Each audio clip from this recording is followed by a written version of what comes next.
जेहने किशोरी मोरी तेहने किशोर है। जेहने किशोरी मोरी तेहने किशोर है। विधना लगाओल जोरी हे विधना लगाओल जोरी केहना बिजोर है। विधना लगाओल जोरी केहना बिजोर है।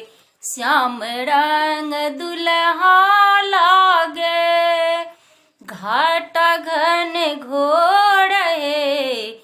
श्याम रंग दुल्हा लागे घाटा घन घोर है। ए महर किशोरी मोरी पूर्णिमा के जोर है। ए महर किशोरी मोरी पूर्णिमा के जोर है। जेकरा लागी जोगी मुनि बन में धर ध्यान है। जिनका लागी जोगी मुनि बन में धर ध्यान है। से मोर पाहुन भेला हे से मोर पाहुन भेला।